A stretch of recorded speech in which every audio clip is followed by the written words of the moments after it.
Shalom, bien-aimés dans le Seigneur. En tout cas, ça fait longtemps. L'Éternel a permis à ce que nous puissions nous revoir encore en ce jour. Et je dirais, notre Dieu est bon. Il est fidèle, il est tellement amour qu'il ne nous laisse jamais tomber. En tout cas, je suis content de vous retrouver encore devant vos petits écrans en ce jour. Après un long moment de rediffusion. Dieu seul savait quand est-ce qu'il permettrait à ce que nous puissions nous retrouver encore avec un nouveau numéro d'émission, avec un nouveau thème, avec un nouvel invité. Et tout ça, c'est grâce à notre Dieu. Et je sais aussi que toi, tu es en bonne santé là où tu es. Et surtout qu'il a renouvelé sa bonté ce matin. Et je pense que notre Dieu qui renouvelle sa bonté, il renouvelle sa miséricorde, il fait en sorte que nous puissions vivre cette bonté et que nous soyons toujours dans la joie. La Bible dit, soyez toujours joyeux, soyez toujours joyeux. Donc, il y a quelqu'un qui a fait le travail à la croix pour que toi et moi, nous puissions tout le temps être joyeux. Même quand on n'a pas mangé, même quand on a très faim, même quand on a été humilié, même quand on a été méprisé, nous sommes appelés à être toujours joyeux comme Jésus-Christ, qui n'a pas été accepté. Il est venu chez les siens, la Bible dit, les siens ne l'ont point reçu. Mais à ceux qui l'ont reçu, Jésus a accordé le pouvoir de devenir enfants de Dieu.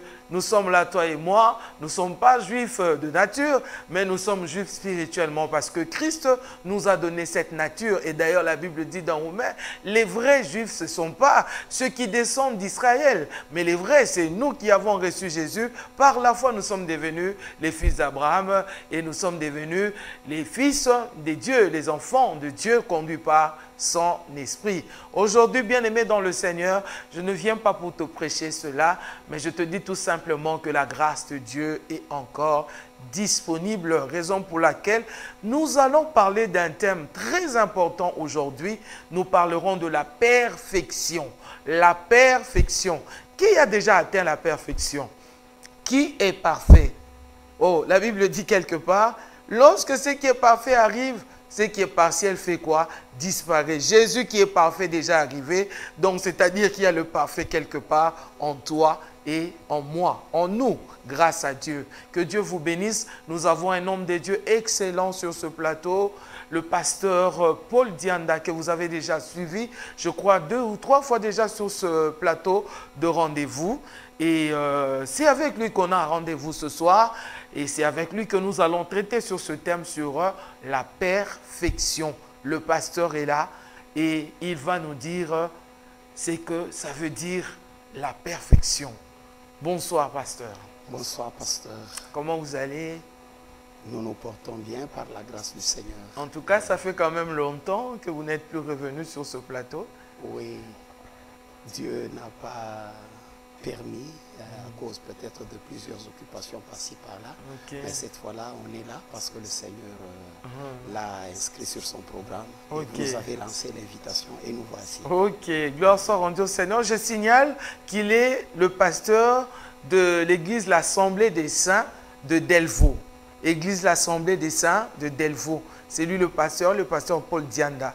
Donc, vous avez dit, pasteur, des occupations, il y a eu des séminaires, j'imagine, des séminaires, des conférences. Il y a eu des séminaires, il y a eu aussi des formations que nous tenons sur place dans notre assemblée locale, mais aussi un voyage missionnaire qui nous avait amené à Boma, où j'ai fait pratiquement 3 semaines. Toujours dans le cadre des enseignements. Et là, le Seigneur nous a rendus à Kinshasa. Et on est là toujours dans l'œuvre du Seigneur. Nous bien-aimés de Boma, nous avons le pasteur Paul Dianda ici avec nous. J'ose croire que vous aviez vraiment bien mangé parce qu'il s'est cuisiné, hein, spirituellement parlant. En tout cas, il cuisine. Est-ce que vous cuisinez aussi le foufou? Le foufou, matériellement oui. parlant. Oui. En tout cas, je sais bien le faire aussi parce qu'à certains moments de la vie, on s'est retrouvé seul à la maison, maman n'est pas là, papa n'est pas là. En tout alors cas, il fallait quand même parce qu'il ne faut pas seulement cuisiner spirituellement. Hein. Tout à fait. Très souvent, les hommes africains, les Congolais, les Balouba, ils n'aiment pas préparer. Mais vous le faites quand même. Pasteur, je ne peux pas m'en passer. Parce que même dans le monde, on entend dire que les grands cuisiniers seraient des hommes. Peut-être on n'a pas encore vérifié ça, mais on sait que Il y a des hommes aussi qui cuisinent bien. Ah, mais sinon, l'église va bien, se porte bien, les fidèles. Dieu nous soutient merveilleusement et l'église est en train d'évoluer par sa grâce petit à petit, en dépit peut-être de petites... des petits problèmes, mais néanmoins, Il n'en nous manque tenons pas. le coup. Ça ne peut pas manquer. Ça ne peut pas manquer. Tant qu'on est humain sur la terre, Tout à ça fait. ne pourra pas manquer. Mais pasteur, on parle de la perfection aujourd'hui. Oui, pasteur. Et je sais que cette église dans laquelle plutôt il y a des problèmes atteindra un jour cette perfection. Effectivement. Raison pour laquelle nous voulons parler de la perfection, pour que nous puissions comprendre c'est quoi la perfection. En tout cas, selon vous, pasteur, puisque vous l'avez compris et vous avez décidé d'en parler, c'est quoi la perfection? La perfection, d'abord, c'est un mot français que l'on peut rencontrer facilement dans le dictionnaire, dans les encyclopédies. On peut le consulter même sur Google, ainsi que sur d'autres moteurs de recherche. Okay. Et dans tous ces dictionnaires-là, ils définissent la perfection comme l'état de quelque chose qui est achevé, l'état de quelque chose qui est complet et à laquelle on ne peut plus rien ajouter ou bien à laquelle on ne peut plus rien retrancher. Donc quelque chose d'apprêté, bien apprêté. Quelque chose de bien apprêté, quelque chose qui a été bien fignolé et pour ne pas dire quelque chose d'irréprochable. Okay. Il n'y a pas de taches, il n'y a pas de rides, il n'y a pas de choses à redresser, tout est parfait. Je crois que c'est dans cette optique-là, quand vous prenez Ecclésiaste chapitre 3, le verset 4, Okay. Le roi Salomon est en train de dire quelque chose où il dit que je reconnais que ce que Dieu fait durera éternellement. Il n'y a rien à y ajouter, il n'y a rien à y retrancher. Voilà l'état de quelque chose qui a atteint la perfection, de quelque chose de parfait. Vous n'ajoutez rien, vous ne retranchez rien. Okay. Donc ça convainc tout le monde par sa parfaitude. Il n'y a personne qui peut demander à ce que non, corriger un peu là-bas, redresser un peu là-bas. Non, c'est ça la perfection. Oh. Vous avez entendu, est-ce qu'il y a une maman parfaite? Est-ce qu'il y a un enfant parfait dans la maison? Est-ce qu'il y a un mari ou un mariage parfait dans ce monde-là? Pasteur, est-ce qu'un humain sur la terre peut atteindre la perfection? Impossible.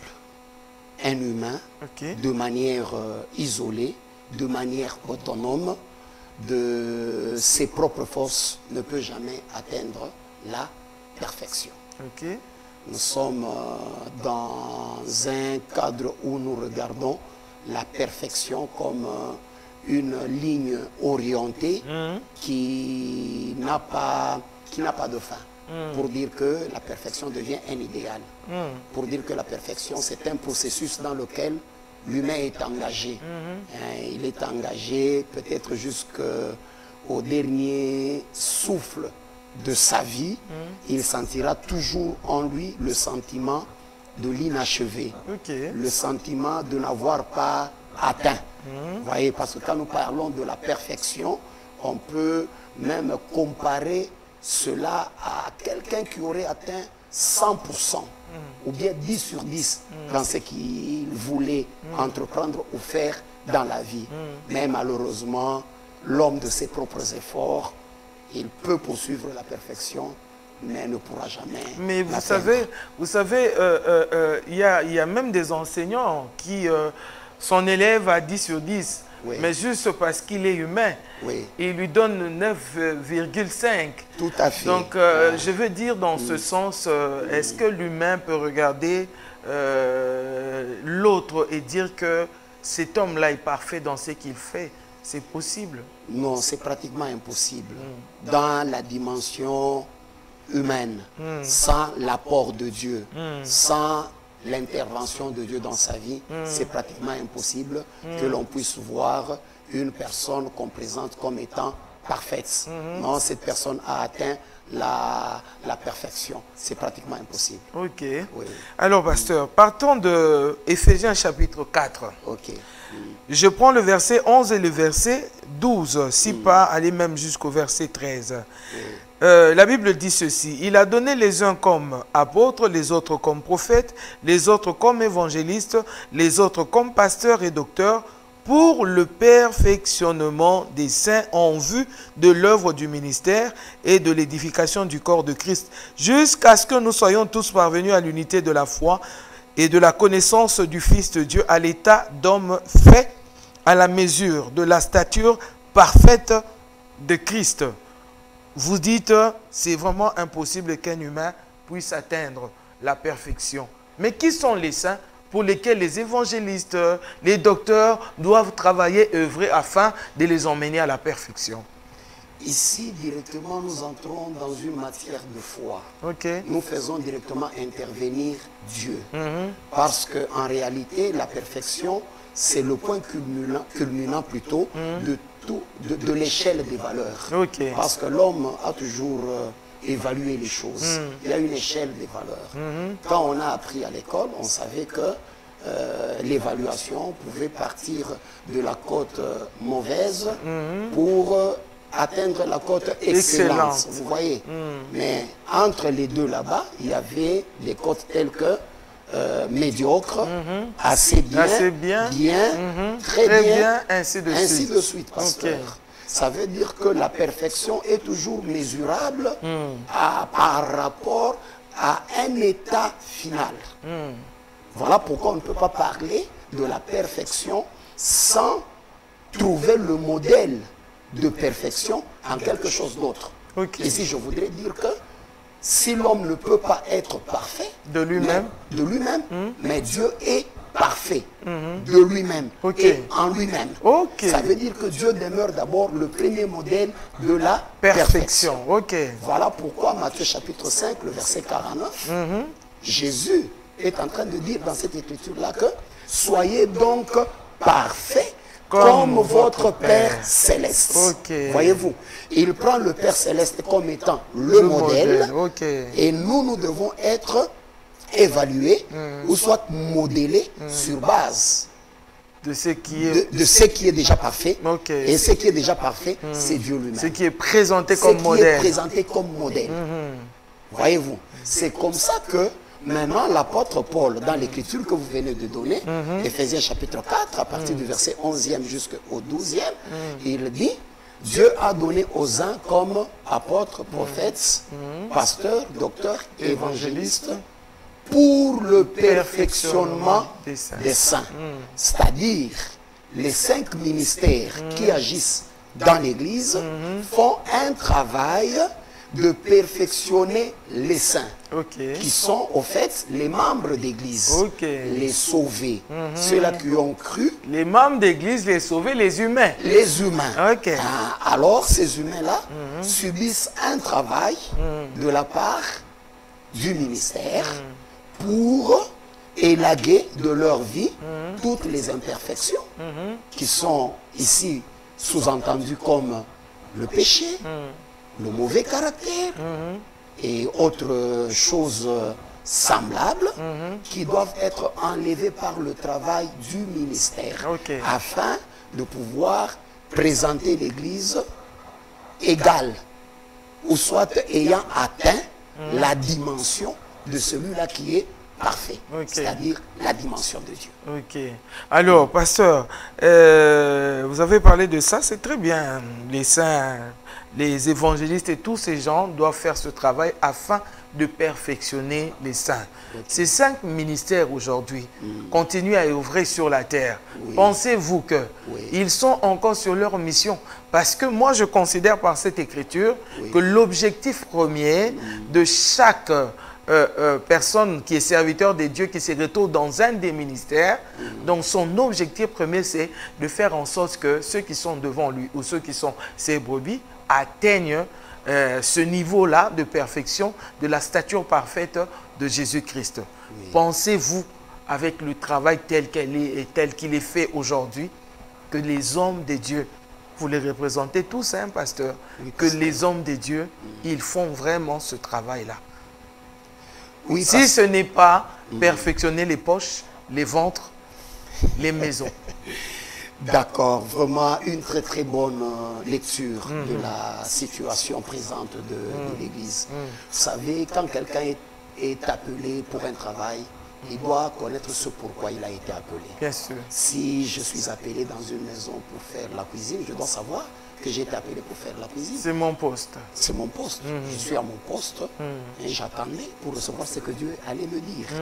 Mais fort malheureusement, quand un ministre de Dieu aujourd'hui pense qu'il a été appelé à un haut ministère pour premièrement remplir ses poches, se construire des maisons, construire son nom, faire des voyages dans le monde, ça c'est vraiment quelqu'un qui n'a pas compris sa mission. D'accord. Et malheureusement plusieurs sont tombés dans ce piège-là. La mission première du ministère, vous venez de la lire vraiment très clairement. C'est que le ministère a été mis sur pied, a été engagé pour pouvoir perfectionner les saints. D'abord, c'est travailler sur la vie des gens, la vie des fidèles, la vie des croyants, afin de les rendre semblables à Dieu. Ici, je prends un exemple. Voyez-vous? Quand Adam a vu Ève, quand Dieu est venu lui présenter Ève, Adam a dit ceci: voici cette fois-ci, celle qui est os de mes os, chair de ma chair. Dans une autre compréhension, Adam voulait dire que voici cette fois-ci celle qui me ressemble. Parce qu'Adam avait déjà vu l'éléphant, à qui il ne ressemblait pas. Il avait vu le lion, le tigre, le caméléon, auquel il ne ressemblait pas. Donc Adam était resté sur sa soif. Mais comment cette personne-là, qu'on lui a présentée dans un état de ressemblance à lui, est arrivée dans cette dimension-là? C'est par le travail de Dieu lui-même. Genèse chapitre 2, le verset 21, le verset 22, dit ceci: Dieu fit tomber un profond sommeil sur Adam. Il retira l'une de ses côtes. Voilà. La matière brute que Dieu a prélevée d'Adam, c'était quoi? La côte. Et Dieu est parti avec cette côte là-bas. Il a travaillé cette côte. Imaginez-vous la dimension, ou soit la taille d'un os, pour que cet os là-bas soit travaillé et l'amener à avoir la taille d'un humain. Vous pouvez réaliser quel travail a été fait. Vous pouvez réaliser combien de vitamines ont été mis dans cet os. Vous pouvez réaliser comment est-ce que cet os là-bas a produit la chair. Carrément comme dans un atelier du potier. Tout à fait, pasteur, vous m'avez donné le mot. Carrément, Dieu a fait l'œuvre du potier. Il a travaillé cet os là-bas. Il en a produit un humain. Et cet humain qui a été produit là, c'était Ève. Et une fois qu'il a fini, il a lui-même d'abord, Dieu, il a été le premier à admirer cet être-là. Et tellement que c'était bon, c'était merveilleux, Dieu a pris maintenant Ève, il l'a ramené vers Adam. Voyez, là nous rejoignons la définition que nous avions donnée de la perfection. Nous avons dit que la perfection, ça doit être une œuvre achevée, une œuvre finie. Donc Dieu ne pouvait pas amener Ève chez Adam tant que Ève n'avait qu'une seule jambe, tant que Ève n'avait qu'une seule oreille. Dieu devait prendre soin de terminer tous les membres du corps et faire de cet être-là un être parfait, un être admirable, un être différent. Parce que Dieu a donné à Ève des choses qu'il n'avait jamais données aux autres animaux. Voyez-vous? Et quand il a ramené maintenant devant Adam, cette fois-ci Adam pouvait s'exclamer. Voyez-vous? Donc, c'est là que nous disons qu'un ministre de Dieu, un Éphésiens 4:11, doit savoir que le même travail que Dieu a fait avec l'os, une matière brute, pour l'amener à une matière finie, une matière admirable, une matière irréprochable. C'est le même travail. L'homme de Dieu doit travailler l'Église de manière à rendre Mais nous sommes en train de voir ce travail-là prendre, en fait, on va dire, ça va dans tous les sens. Il y en a qui crient, qui parlent très souvent des familles, de la sorcellerie, de l'oncle, de la tante et tout ça. Pensez-vous que tout ça, là, c'est pour aider cette personne à devenir parfaite? Toutes ces choses là-bas, pasteur, ce sont des bonnes choses, mais je crois que ce sont des choses qui doivent venir en second lieu ou soit en troisième lieu, pour ne pas dire que ce sont des accessoires qui doivent accompagner le fondamental. Mais il y a aussi les hommes de Dieu qui ont le cœur à l'ouvrage. Ils veulent travailler vraiment, perfectionner les saints. Mais les saints eux-mêmes, là, ne sachant pas, n'ayant pas cette information que l'objectif pour lequel vous êtes dans l'Église, c'est pour vous emmener à la stature, à la mesure de la stature parfaite de Christ. Il y a des choses que les saints n'arrivent pas à avaler, n'arrivent pas à accepter. Que faire? Commencer par donner l'information ou continuer par taper sur les doigts des saints pour les aider à entrer dans la perfection? La situation que vous décrivez, pasteur, n'est pas une situation nouvelle. Okay. Vous savez, le peuple de Dieu dans le désert, il a poussé Aaron à commettre une bêtise. Ce n'est pas Aaron qui leur a dit que je vais vous fabriquer un dieu, le veau d'or.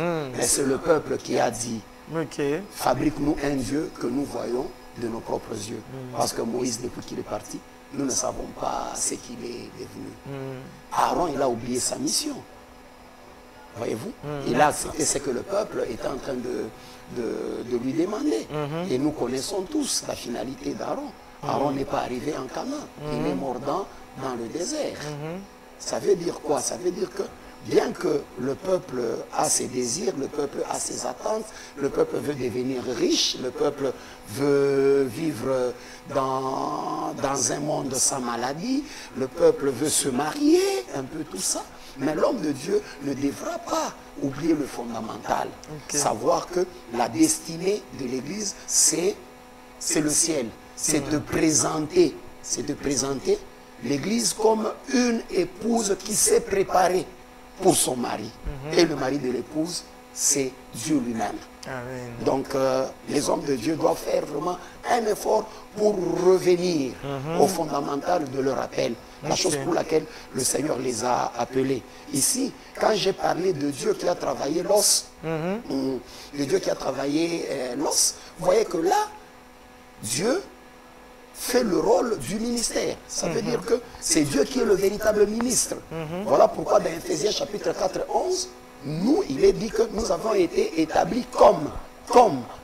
C'est-à-dire que nous avons été établis en comparaison du véritable ministre du culte qui est Dieu lui-même. C'est lui qui a préparé l'os pour l'amener jusqu'à la dimension de la femme présentable pour entrer dans un mariage. Vous voyez? Donc, un homme de Dieu, ça doit être comme un potier, comme vous l'avez dit, un sculpteur, comme vous l'avez dit. Encore plus, je peux même l'appeler un orfèvre. Parce que Proverbe 25, le verset 4, dit ceci: ôte de l'argent la scorie, et tu en produiras un vase pour le fondeur. La scorie, c'est quoi? La scorie, c'est toute l'impureté qui accompagne le minerai. C'est-à-dire que quand vous avez de l'or, que vous avez tiré de la terre, l'or s'accompagne toujours des impuretés. Et l'orfèvre doit savoir comment débarrasser l'or de toutes les impuretés qui l'accompagnent. Pour quelle finalité? Pour en produire maintenant un vase. Il va chauffer. Après avoir chauffé, il va polir le métal. Et en polissant le métal, vous savez qu'un métal bien poli finit par refléter le visage du polisseur, le visage de l'orfèvre. C'est ça l'œuvre du ministère.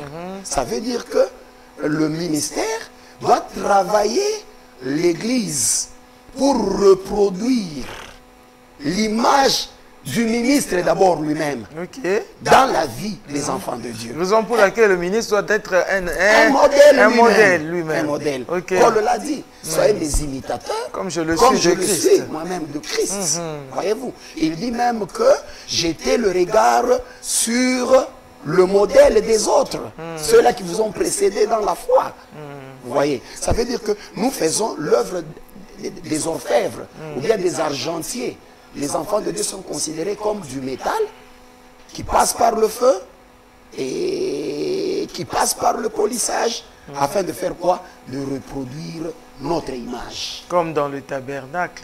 Tout à fait, pasteur. Comme il y avait l'eau dans la cuve des reins. Très bien, pasteur. Vous voyez, la cuve des reins, cette cuve-là, on l'appelle bien cuve des reins. Les reins, c'est quoi? Les reins, c'est le cuivre. Les reins, c'est le bronze. C'est un métal. Mais ce n'est pas un métal brut. C'était un métal travaillé.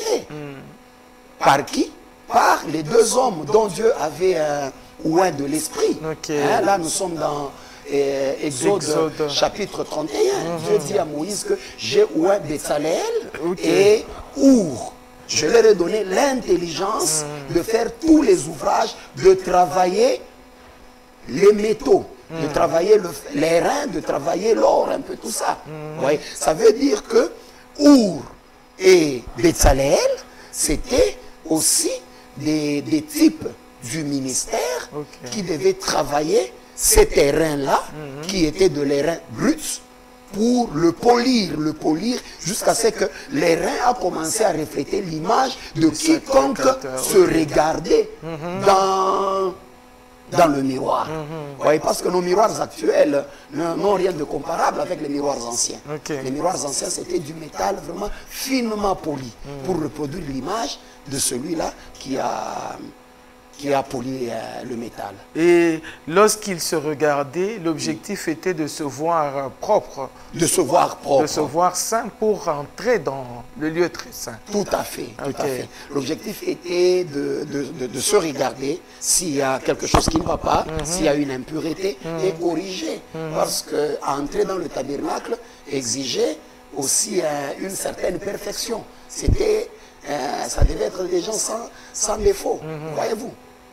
Mais aujourd'hui, pasteur, malheureusement, on est enseignant de la parole de Dieu, on est sacrificateur, on a le regard fixé sur les gens à qui nous parlons, mais on n'a pas le regard fixé sur soi-même. Ne sachant pas que lorsqu'on pose cet index sur la personne qui est devant nous, il y a le pouce qui nous regarde à nous aussi. Tout à fait, pasteur. Donc, comment faire pour que les deux, comme on dit, joindre l'utile à l'agréable? Oui, pasteur, je crois que l'œuvre du ministère doit avoir aussi un regard sur soi-même, comme vous l'avez dit. C'est-à-dire qu'en cherchant à amener les autres à la perfection, l'homme de Dieu, lui aussi, il est en train de chercher aussi sa propre perfection. L'apôtre Paul le dit dans Philippiens chapitre 3, le verset 14, où il dit que non pas que j'ai déjà atteint la perfection, mais je suis en train de courir pour remporter le prix. Voyez-vous, il était prédicateur, il était enseignant, mais lui aussi, il était à la recherche de la perfection. Il faut peut-être le dire et le signaler, que dans la dimension biblique de la perfection peut être envisagée sous deux angles. La perfection comme un état et la perfection comme un idéal à atteindre. Et la perfection comme un état, c'est une perfection déclarative. Une perfection qui n'est pas le fruit de l'œuvre de X ou bien de Y, mais une perfection qui nous est déclarée par Dieu lui-même. Mais avant d'atteindre ça, je sens que ça c'est vraiment une très belle information que nous allons recevoir de votre part. L'apôtre Paul, quand il a dit « Je n'ai pas atteint la perfection, je suis en train de courir vers la perfection », il a parlé de l'athlète qui doit courir selon les règles. J'aimerais maintenant que ceux qui nous suivent là puissent comprendre c'est quoi ces règles-là qui aideraient un humain, un homme, celui qu'on appelle saint dans l'église de Dieu. C'est quoi les règles qui peuvent aider les saints à atteindre à arriver à atteindre l'objectif, à atteindre cette perfection pour, pour lequel il est en train de courir comme étant un athlète. Je crois que courir selon les normes pour être couronné, ici la norme, ou soit les règles de jeu, c'est le respect de la doctrine. C'est le respect de l'enseignement. C'est-à-dire que les chrétiens doivent vivre de manière à respecter toute la doctrine, en commençant par les doctrines de base, jusqu'aux autres doctrines. Généralement, nous pensons, comme l'apôtre Paul le consigne dans Hébreux chapitre 6, à partir du verset 1er jusqu'au verset 3, où il est en train de parler des éléments constitutifs de la doctrine de Christ. Il commence, 1, par le renoncement aux œuvres mortes.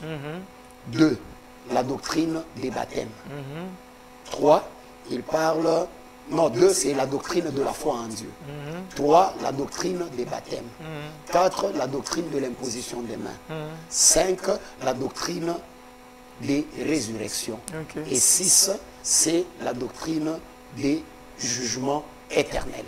Ça veut dire qu'un chrétien qui veut un jour être couronné, être félicité pour avoir couru selon les règles du jeu, c'est un chrétien qui doit observer ces 6 escaliers, ces 6 marches, le renoncement aux œuvres mortes. Et il n'y a pas de foi engagée pour le ciel, de foi engagée pour aimer Christ dans une doctrine qui est en train de chérir le péché. Et où actuellement, il y a beaucoup de pièges. Les doctrines, par exemple, de la grâce infinie. Voyez-vous, la grâce infinie, Jésus est mort pour les péchés que nous avons commis hier, pour les péchés que nous commettons aujourd'hui et pour les péchés que nous commettrons demain. Voyez-vous? Alors, de tels enseignements, quand ils ne sont pas bien fixés, ça ouvre la voie aux enfants de Dieu à commencer à pécher volontairement. Ouais, donc, le premier élément de la doctrine, d'abord, c'est un élément qui doit séparer les enfants de Dieu du péché. L'apôtre Paul le dit, il dit, quiconque invoque le nom de l'Éternel doit se séparer de l'iniquité. Et il dit que c'est un élément fondamental. Voyez-vous, c'est comme au premier jour de la création. Au premier jour de la création, qu'est-ce que Dieu a fait? C'était séparer les ténèbres d'avec la lumière. C'est par là que la marche chrétienne commence. Et quand quelqu'un passe dans cette dimension-là, il entre dans la deuxième dimension, la doctrine de la foi en Dieu. Vous devez connaître le Dieu en qui vous avez cru. Vous devez connaître le nom du Dieu que vous êtes en train de servir. Voyez-vous? Vous savez, quand nous parlons de la doctrine de la foi, les gens pensent que c'est la doctrine la plus simple. Non, ce n'est pas la doctrine la plus simple. Il suffit de croire. Ah, il suffit de croire, mais vous croyez en qui? Comme lorsqu'on parle par exemple de l'os qu'on a retiré d'Adam pour créer Ève. Les gens ils pensent qu'il a retiré et puis comme la magie, abracadabra, voilà, Ève a existé. Non, c'est pas comme ça. Il y a eu tout un temps de travail qui s'est passé pour que Dieu puisse en arriver au résultat final. Voyez-vous. Donc, la doctrine de la foi en Dieu, c'est une doctrine très très importante. Amen. Et après, le baptême, ainsi de suite, pasteur. Ok, bien aimé, nous sommes là en train de parler de la perfection. C'est ça le thème de ce soir avec le pasteur Paul Dianda. Peut-être que tu viens de nous prendre de cours. Nous parlons de la perfection avec le pasteur Paul Dianda de l'église l'Assemblée des Saints de Delvaux. Alors pasteur, je voudrais qu'on sache est-ce qu'il y a plusieurs types de perfection selon vous. Ok. Plusieurs types de perfection, je vais dire oui. Vous avez la perfection selon Dieu, qui est la perfection selon la Bible. Mais il y a aussi la perfection selon l'entendement humain, selon l'entendement peut-être du monde du travail. Selon l'entendement peut-être conjugal. C'est-à-dire que dans tous les domaines, même dans la cuisine, dans tous les domaines où l'homme est engagé, l'homme est appelé aussi à rechercher la perfection. Voyez. Ici, je ne veux pas entrer dans les révélations pour expliquer, par exemple, la maison de Salomon. La maison de Salomon, tout était parfait. La Bible dit que quand la reine du Midi est passée par là, elle a considéré, elle a observé tout dans cette maison-là. Elle a trouvé que c'était vraiment admirable. Donc, la perfection peut être envisagée sous plusieurs plans. Hormis, bien sûr, la perfection dont nous sommes en train de parler, comme la mesure de Christ. Chercher à ressembler à Christ. Mais dans les autres domaines de la vie, les chrétiens doivent rechercher aussi la perfection. Oui. Alors j'aimerais que nous puissions partir de ce côté humain, de la perfection. Du côté, je veux dire, dans le monde, sur la terre, les hommes cherchent la perfection. Comment est-ce qu'on peut dire que dans tel ou tel autre domaine, la personne a atteint la perfection? Vous avez parlé tout à l'heure, là, par exemple, on va dire, d'une unité de mesure, de cette image, de cet exemple sur lequel les gens doivent tabler pour chercher à atteindre cette perfection. Alors, comment faire? Qu'est-ce que nous pouvons conseiller à ceux qui nous suivent? Est-ce qu'il faut aller étudier? Est-ce qu'il faut suivre les conseils des sages, des vieux?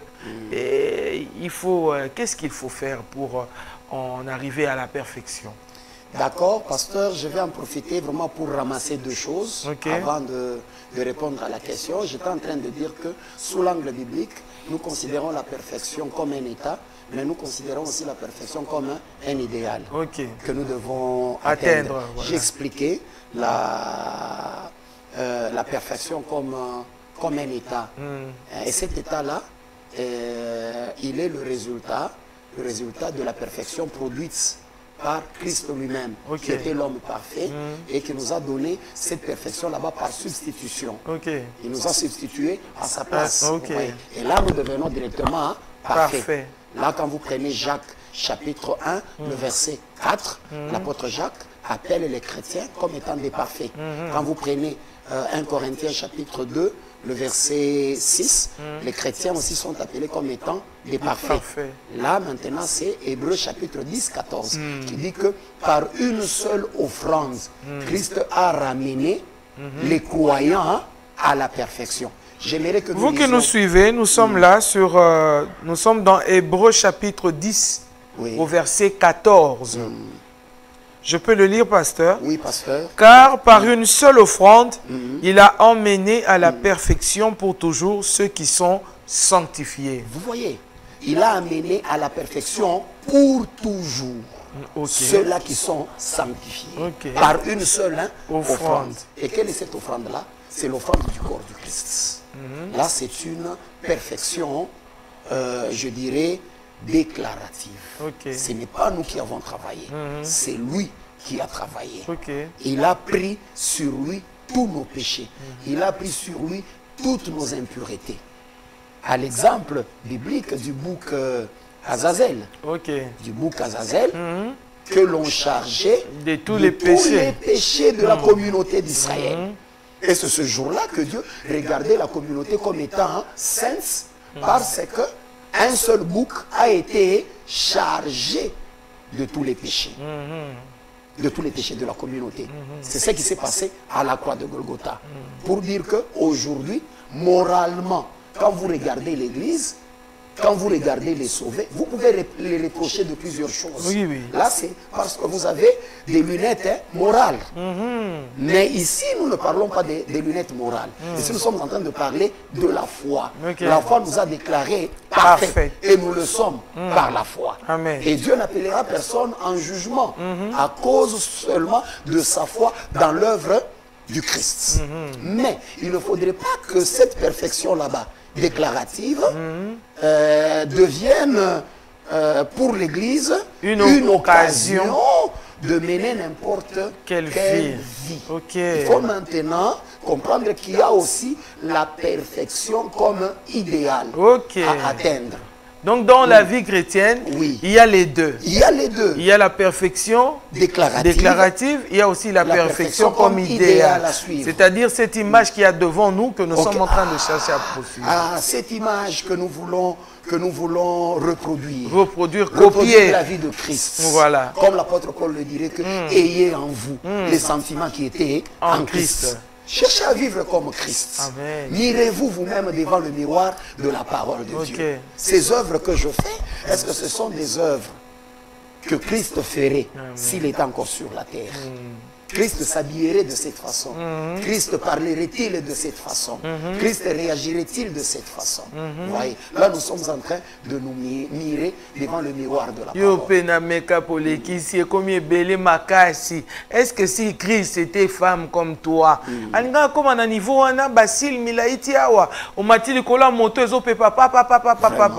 dis-nous un peu, papa. C'est ça. Donc on a un problème aujourd'hui.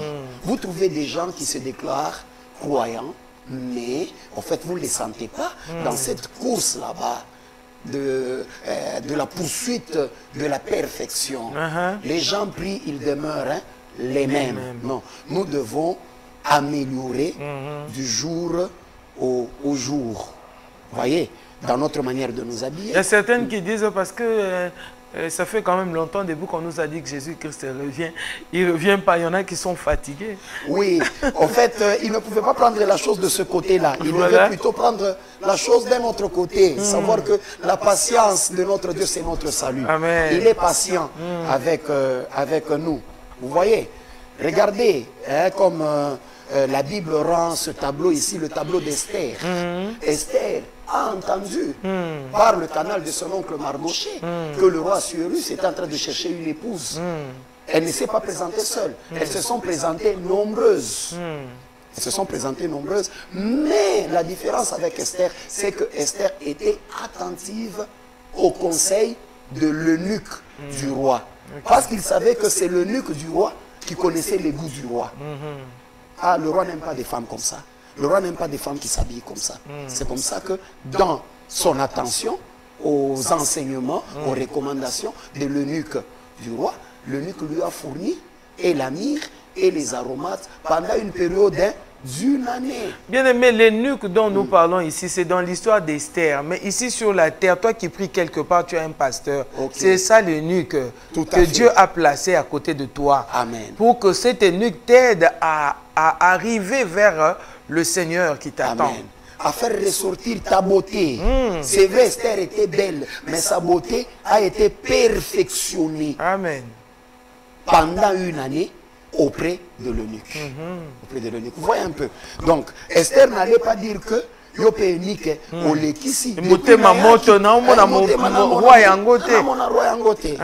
fallait être patient, qu'elle subisse un peu ce traitement-là cosmétique, qui devait arranger son visage. Et le jour où elle fut présentée, vous voyez que le roi n'a pas hésité de lui tendre le sceptre et de l'adopter et de l'accepter comme épouse. Vous voyez. En fait, ces choses là-bas, ce sont des choses allégoriques, ce sont des choses prophétiques qui est en train en réalité de parler de l'Église. Voilà pourquoi j'ai dit que la perfection, c'est un idéal. Et cet idéal-là sera atteint lors de l'enlèvement de l'Église. Parce que vous allez voir que la beauté d'Esther ne devait pas rester à présenter devant l'eunuque. Mais cette beauté devait être présentée devant qui? Devant le roi. Voyez-vous? C'est-à-dire que pour dire que réellement nous sommes beaux, nous avons atteint la stature de Christ, l'Église devra être présentée devant qui? Devant le Seigneur. Pensez-vous vraiment que sur la terre ici, on y arrivera, pasteur? Atteindre cette perfection et puis quand le Seigneur vient, il nous trouve déjà prêtes. Gloire à Dieu pour la question, pasteur. Rendez-nous l'écriture dans Philippiens chapitre 3, le verset, je crois, 19. Philippiens. Philippiens chapitre 3. Je crois le verset 19, le tout dernier verset du chapitre. Qu'est-ce qu'il dit? La Bible dit ceci. Leur fin sera la perdition. Ils ont pour Dieu leur ventre. Ils mettent leur gloire dans ce qui fait leur honte. Ils ne pensent qu'aux choses de la terre. Le verset 20. Mais notre cité à nous est dans les cieux. D'où nous attendons aussi comme sauveur le Seigneur Jésus-Christ. Qui transformera? Qui transformera le corps de notre humiliation en le rendant semblable au corps de sa gloire par le pouvoir qu'il a de s'assujettir toutes choses. Vous voyez, l'apôtre explique des gens qui n'ont pour Dieu que leur ventre.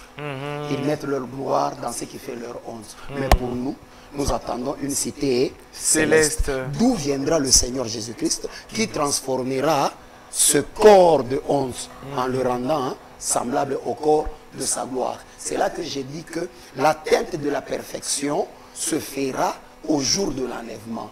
Quand nos corps mortels ici revêtiront l'immortalité, nos corps corruptibles revêtiront l'incorruptibilité. Voilà pourquoi j'ai dit que c'est un processus. Mais il sera atteint par notre état de préparation en attendant l'enlèvement. C'est l'enlèvement qui viendra mettre fin à toute chose pour que nous soyons présentés dans des corps semblables au corps de Dieu. Car la chair et le sang n'hériteront pas du royaume des cieux. Une connaissance, très belle information, bon moment que nous sommes en train de passer. Malheureusement, vraiment, le temps nous fait défaut. C'est allé très très vite. Très vite, en tout cas, très vite. Tellement que c'était beau à écouter, à entendre. Nous sommes arrivés à la fin de notre temps. Mais je veux dire à ceux qui nous suivent, il y a un événement dans lequel vous pouvez aller pour suivre la suite de ce que nous sommes en train de dire en ce lieu. Pasteur, c'est quoi cet événement que vous préparez par rapport à la perfection? Merci beaucoup, pasteur, pour l'occasion que vous nous offrez pour parler de l'activité qui sera mise sur pied d'ici le 12 juin jusqu'au 19 juin dans l'assemblée de Saint de Njili, au quartier 12. L'assemblée se trouve sur l'avenue Koutou 1, au numéro 57. Alors il y a une grande activité, une grande conférence sur la perfection. Et il y aura plusieurs orateurs et plusieurs autres sous-thèmes qui seront exploités. Et je crois que la sélection des ministres a été faite à bon escient. Donc vous faites partie aussi? Je suis aussi parmi les orateurs. L'un des orateurs, mais je pourrais citer, pour ceux-là qui connaissent quelques-uns d'entre eux, l'hôte même de la manifestation, celui qui a organisé le travail, c'est mon père spirituel, qui est l'apôtre Florent Bongenda Ekunda. Alors il sera le premier orateur, celui qui va ouvrir le bal. À côté de lui vont intervenir d'autres ministres tels que le prophète Jean-Willy Banzasui, tel que le prophète Nazon Chibassou, tel que le docteur Blaise Condé, le docteur Jacques Moutombo, l'apôtre Jean-Claude Kassoaï, et je crois aussi votre humble serviteur, le docteur Paul Dianda. Que vous êtes. Que je suis, d'accord, Donc j'invite vraiment ceux-là qui ont suivi cette émission vraiment à se présenter le dimanche 12 à partir de 16h juste sur Koutou 1. Anjili, quartier 12, référence hôtel Kyonzo. Quand vous voyez déjà l'hôtel Kyonzo, vous demandez l'Assemblée des Saints d'Anjili, on va vous indiquer facilement. Venez savourer vraiment des bons moments et comprendre les mystères de la perfection. Vraiment. Merci beaucoup, pasteur, d'être venu, d'avoir répondu à notre invitation. C'est à moi de vous remercier. Et d'ailleurs, quand vous venez, nous sommes toujours contents parce qu'on est bien nourris. Merci beaucoup, pasteur. Et je crois que c'est le cas de ceux qui nous suivent là-bas depuis leur maison.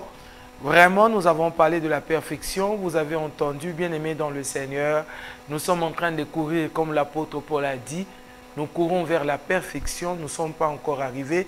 Mais l'important, c'est de rester dans les règles. Parce que le coureur ou l'athlète qui ne respecte pas les règles, on le met à côté.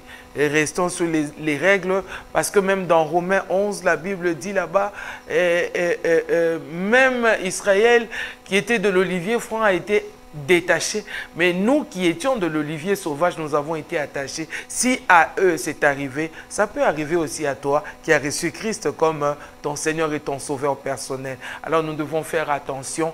Aimer Dieu ne se limite pas à aller à l'église, mais aimer Dieu va jusqu'à avoir Dieu comme image, comme modèle, comme unité de mesure comme l'objectif de sa perfection. Que Dieu te bénisse abondamment. Continue à garder ton sourire, que personne ne te l'arrache parce que Jésus, notre Dieu, il est vivant. Soyez bénis chez vous.